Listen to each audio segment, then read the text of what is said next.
Hello, কোথায় তুমি? প্রতিদিন আমি এই সময় কোথায় থাকি? টিউশনিতে? হ্যাঁ। কথা বলা যাবে না? না, পরে কল দেবো। ঠিক আছে, বের হয়ে আমাকে কল দিও। বের হয়ে তারপর আরেকটা টিউশনে আছে, তারপরে। আচ্ছা, নাস্তা দিয়েছো? হ্যাঁ। কি নাস্তা? পরে বলি। হ্যাঁ, এখন রাখি, বাই। কি গার্লফ্রেন্ড? ফ্রেন্ড। পেইন? কি পেন? গার্লফ্রেন্ড একটা পেইন। তুমি কি করে জানো? আমার চাচুর একটা গার্লফ্রেন্ড আছে, সারাক্ষণ পেইন দেয়। তোমার চাচুকে? জি স্যার, সারাক্ষণ বলতে থাকে যে বিয়ে কবে করবা, বিয়ে কবে করবা। তুমি কিভাবে জানো? চাচুর রিপ্লাই শুনেই বুঝি। কি বলে তোমার চাচু? আমি তো এখন জব করি না, আর কয়েকটা দিন সময় দাও, জানাবো জানাবো, বাসায় জানাবো। আচ্ছা, বাদ দাও, পড়ো।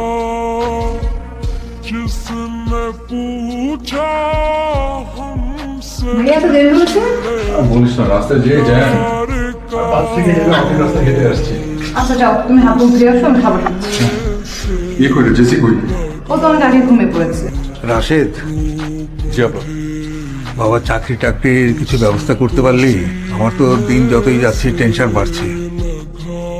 ইন্টারভিউ তো দিলাম কয়েকটা। এই নাম্বারটা রাখ। জামি আমার ছাত্র, অনেক বড় চাকরি করে।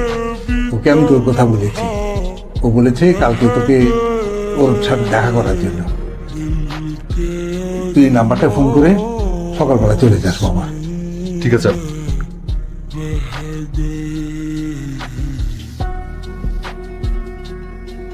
এরপর কি করিস রে? গল্প বলি। গল্পের বই পড়ি, তাহলে একটু যা ড্রয়িং রুমে গিয়ে পড়।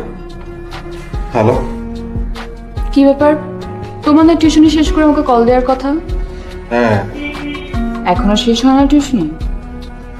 বাসে সিট পাইনি, জুড়ে জুড়ে আসছিলাম। এরপর জ্যাম দেখে বাস থেকে নেমে হেঁটে হেঁটে এসেছি বাসায়। তোমাকে ফোন দিতে যাব, দেখি ফোনে চার্জ শেষ। রাতে খেয়েছো? হ্যাঁ, কি খেয়েছো? ভাত, ডাল, শুটকি ভর্তা। আচ্ছা ঠিক আছে, চলো কালকে আমরা একসাথে লাঞ্চ করি। কাল কাজ আছে, বিকেলের আগে পারবো না। আব্বা একজনের নাম্বার দিল, অনেক বড় অফিসার, তার সাথে দেখা করতে হবে।